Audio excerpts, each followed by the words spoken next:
Hello viewers, in this lecture we are going to learn about date and time handling in PHP। मज़ीद जानने से पहले मेरे channel को सब्सक्राइब कर लीजिए और बेल आइकन को ऑन रखिए ताकि आप लोगों को बर वक्त वीडियो मुहैया हो सके। PHP में डेट और टाइम को हैंडल करने के लिए कई बिल्ट इन फंक्शंस हैं। इन फंक्शंस में से तीन अहम और आम तौर पर इस्तेमाल होने वाले बिल्ट इन फंक्शंस को हम यहाँ पे सीखेंगे।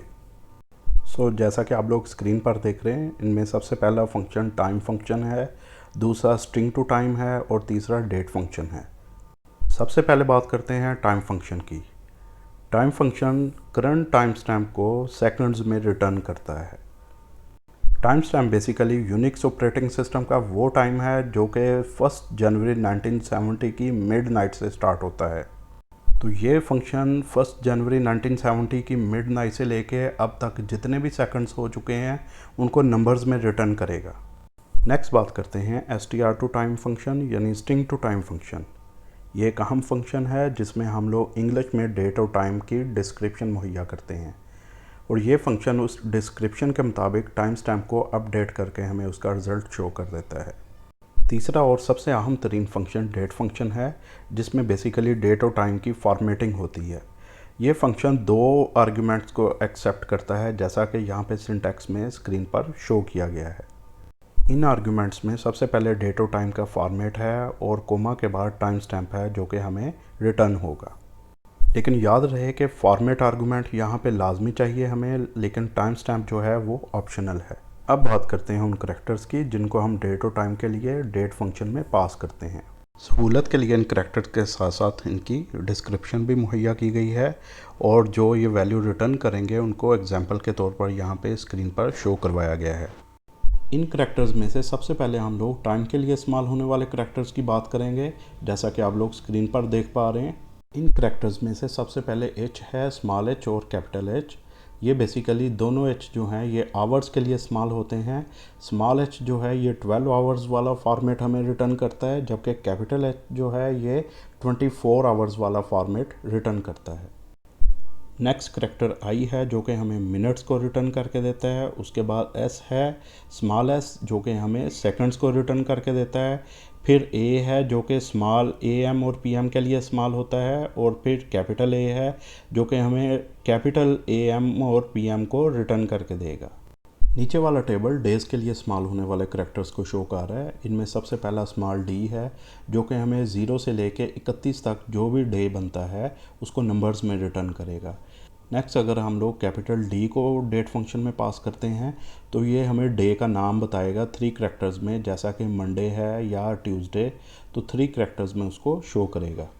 इसी तरह से अगर हम लोग स्मॉल एल जो है उसको पास करते हैं तो हमें डे का पूरा नाम रिटर्न होगा, यानी संडे है तो उसके पूरे स्पेलिंग्स के साथ ये दिन जो है वो रिटर्न होगा। इसी तरह नेक्स्ट करैक्टर है स्मॉल डब्ल्यू। स्मॉल डब्ल्यू जो है ये 0 से लेकर 6 तक वैल्यू कोई भी रिटर्न करता है। 0 वैल्यू जो है वो संडे के लिए है और नेक्स्ट अगर मंडे है तो उसके लिए वैल्यू 1 है, ट्यूसडे के लिए वैल्यू 2 है, इसी तरह सैटरडे के लिए वैल्यू जो है वो 6 है। नेक्स्ट करैक्टर है स्मॉल जी। तो ये साल के 365 दिनों में से जो मौजूदा दिन का नंबर बन रहा है उसको नंबर्स में रिटर्न करेगा। नेक्स्ट टेबल हमें वीक्स के लिए इस्तेमाल होने वाले करैक्टर्स को शो कर रहा है। इसमें सिर्फ एक ही करैक्टर है जो कि कैपिटल डब्ल्यू है, जो हमें रिटर्न करेगा कि साल का ये कौन सा हफ्ता चल रहा है। यानी एक साल में 1 से लेके 52 तक हफ्ते होते हैं, तो ये करंट जो है ये कौन सा वीक चल रहा है उसको रिटर्न करेगा इन नंबर्स। नेक्स्ट टेबल मंथ के लिए इस्तेमाल होने वाले करैक्टर्स को डिस्क्राइब कर रहा है। इनमें सबसे पहले कैपिटल एम है। अगर हम इसको डेट फंक्शन में पास करते हैं तो ये मंथ का नाम 3 करैक्टर्स में हमें शो करेगा। नेक्स्ट है कैपिटल एफ। अगर इसको पास किया जाता है तो मंथ का नाम फुल फॉर्म में आएगा, यानी जैसे ये जनवरी और दिसंबर लिखा हुआ है। नेक्स्ट करैक्टर स्मॉल एम है जो कि मंथ को न्यूमेरिक वैल्यू में रिटर्न करेगा। चूँकि साल के 12 महीने होते हैं, जैसा कि जनवरी को नंबर 1 दिया जाता है, फेब को नंबर 2, इसी तरह दिसंबर को नंबर 12।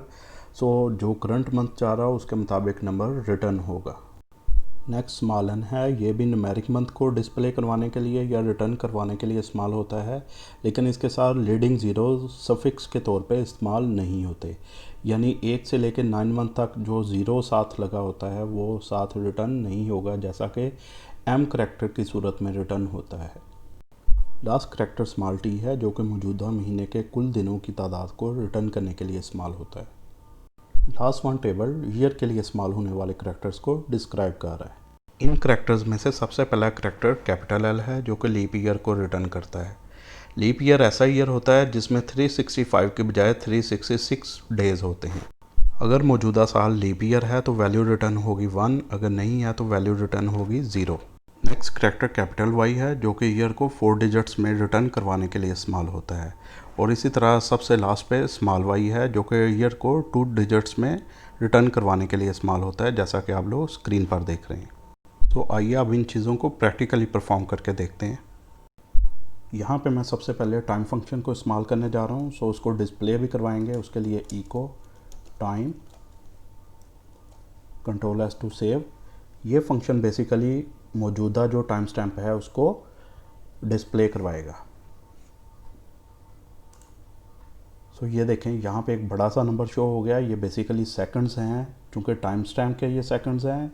जैसा कि पहले भी जिक्र हो चुका है कि टाइम स्टैम्प क्या है, जो 1 जनवरी 1970 की मिडनाइट से टाइम शुरू होके अब तक जो जितने सेकंड्स हो चुके हैं उनको इसने डिस्प्ले करवा दिया है। इसको टाइम स्टैम्प कहा जाता है। अगर मैं मौजूदा टाइम को यहाँ पे शो करवाना चाहूँ तो उसके लिए हमारे पास फंक्शन है डेट। सो यहाँ पे हम लोग एक ब्रेक दे देते हैं। नेक्स्ट है इको डेट का फंक्शन। डेट फंक्शन में मैं सबसे पहले जो वैल्यू दूंगा दैट इज़ एच। एच जो है ये आवर के लिए इस्तेमाल होती है और 12 आवर्स फॉर्मेट के लिए इस्तेमाल होता है। सो आइए इसके आउटपुट चेक करते हैं।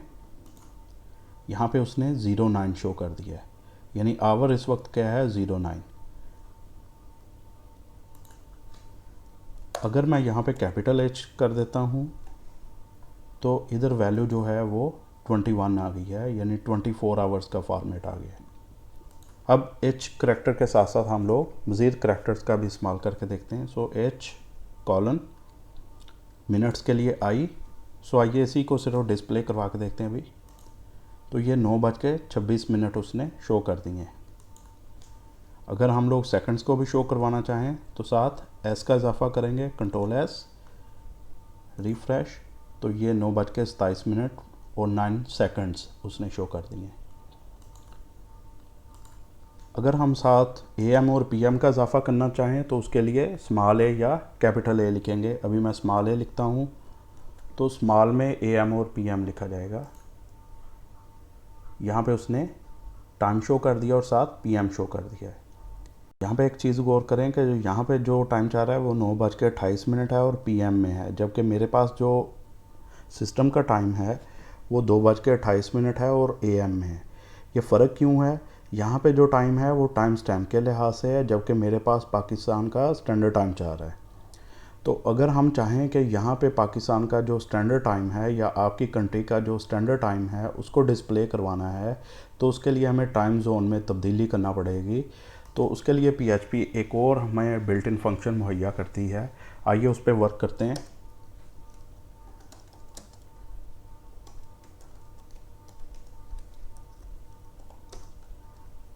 उसके लिए फंक्शन है date underscore default time zone set. तो यहाँ पे बेसिकली हम लोग वैल्यू पास करेंगे। क्योंकि हम लोग एशियन रीजन में हैं, कॉन्टिनेंट जो है हमारा एशियन है और हमारा जो सिटी है जिसके लिहाज से टाइम जोन सेट किया गया है वो कराची है, तो यही वैल्यूज़ हम लोग सेट करेंगे, एशिया अंडरस्कोर कराची। सो ये टाइम जोन जो है वो सेट हो चुका है। इसी फंक्शन को मैं यहाँ पे दोबारा से डिस्प्ले करवा लेता हूँ।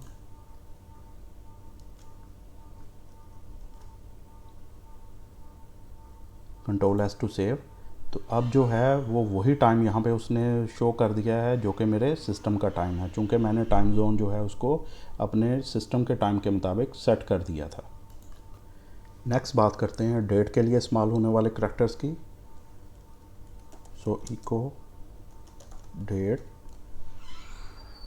अब डेट के लिए जो करैक्टर्स इस्तेमाल होते हैं उसमें सबसे पहले है स्मॉल डी। सो आइए इसी को भी डिस्प्ले करवा के देखते हैं। तो यहाँ पे उसने 18 डेट जो है उसको डिस्प्ले करवा दिया है, जैसा कि आप लोग सिस्टम पे भी यहाँ पे देख सकते हैं सिस्टम डेट को।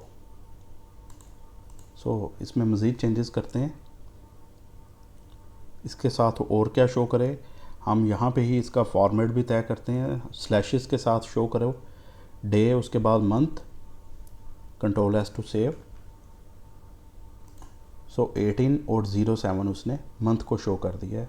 अगर हम लोग ईयर को भी शो करवाना चाहें स्लैश कैपिटल वाई, तो ये 4 डिजिट्स में हमें ईयर को डिस्प्ले करवाएगा।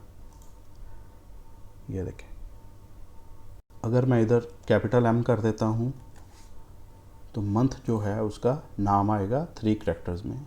ये देखें, इसी तरह डी की बजाय अगर इसको डी कैपिटल लिखा जाए तो इधर SAT उसने शो कर दिया है, यानी सैटरडे जुलाई 2020। नेक्स्ट हम लोग वर्क करने जा रहे हैं स्ट्रिंग टू टाइम फंक्शन के ऊपर। सो आइए, फंक्शन का नाम है str to time। यहाँ पे हम इसको वैल्यू दे देते हैं नाउ। इसको इको करवा के देखते हैं, कंट्रोल एस। तो ये क्या रिटर्न करेगा, ये मौजूदा टाइम स्टैम्प को रिटर्न करेगा। ये देखें, ये बिल्कुल इसी तरह से है जैसा कि हमें टाइम फंक्शन रिटर्न कर रहा है, ये सेम वैल्यू वही है। सो अगर हम लोग इस वैल्यू को बजाय मौजूदा डेट को यहाँ पे डिस्प्ले करवाना चाहें तो उसके लिए हमें डेट फंक्शन का इस्तेमाल करना पड़ेगा, और उसके अंदर हम ये वाला बिल्ट इन फंक्शन यूज़ करेंगे। सो इसको यहाँ पे हम लोग एक वेरिएबल के अंदर रख लेते हैं। फ़र्ज़ करें CD यानी change date is equal to, और इको करो डेट। यहाँ पे हम डेट फॉर्मेट देंगे, लेट्स सपोज D M और कैपिटल Y। सो कोमा के बाद हम लोग इस वेरिएबल को इस्तेमाल करेंगे $D को, जिसमें मौजूदा टाइम स्टैम्प जो है उसकी वैल्यू स्टोर हो चुकी है। $CD semicolon, control S to save. So आइए इसके आउटपुट चेक करते हैं। तो यहाँ पे देखें उसने मौजूदा डेट को शो करवा दिया है, यानी 18 तारीख है, जुलाई है, 2020 है। अब इस फंक्शन में हम लोग चेंजेस करके देखते हैं। तो यहाँ पे मैं प्लस का साइन पहले यूज़ करूँगा, +4 डेज़, यानी जो मौजूदा टाइम स्टैम्प है उसमें क्या करो, 4 डेज़ को ऐड करके हमें डेट शो करो। तो यहाँ पे अब जो डेट शो होगी उसमें 4 दिनों का इजाफा हो जाएगा, कंट्रोल एस टू सेव। सो यहाँ पे अब डेट जो है वो 18 के बजाय 22 हो चुकी है, यानी 4 डेज़ का हमने इजाफा कर लिया है। इसी तरह हम लोग डेज़ के साथ साथ महीनों का और ईयर्स का भी इजाफा कर सकते हैं। मसलन यहाँ पे मैं 3 मंथ्स का इजाफा करना चाहता हूँ, तो यहाँ पे लिखेंगे 3 months, control S to save. So 7 के बजाय यहाँ पे वैल्यू हो चुकी है 10, यानी महीने में 3 का इजाफा हो चुका है। अब ईयर का इसमें इजाफा करके देखते हैं, 2 ईयर्स का। तो अभी चूँकि 2020 है तो यहाँ पे अब 2022 आ जाना चाहिए, कंट्रोल एस टू सेव। तो यहाँ पे 2022 उसने शो कर दिया है। अगर हम इसको माइनस करके देखते हैं तो 2 साल जो हैं वो माइनस हो जाएंगे 2020 में से, तो यहाँ पे 2018 आना चाहिए। तो ये 2018 आ चुका है। इसी तरह आप लोग इकट्ठी डिस्क्रिप्शन भी दे सकते हैं, मसलन 4 days space 2 months space 6 years, यानी कितना इजाफा करो, 4 डेज़ 2 मंथ्स और 6 ईयर का, किसमें, टाइम स्टैम्प में, और यहाँ पे डिस्प्ले करवा दो उसको, कंट्रोल एस टू सेव। तो यहाँ पे देखें साल जो है वो 2026 हो चुका है, महीना भी अपडेट हो चुका है, जबकि जो डे है वो भी अपडेट हो चुका है। इसी तरह अगर मैं यहाँ पे स्ट्रिंग लिखता हूँ, let's suppose 14th of August 2020, control S to save.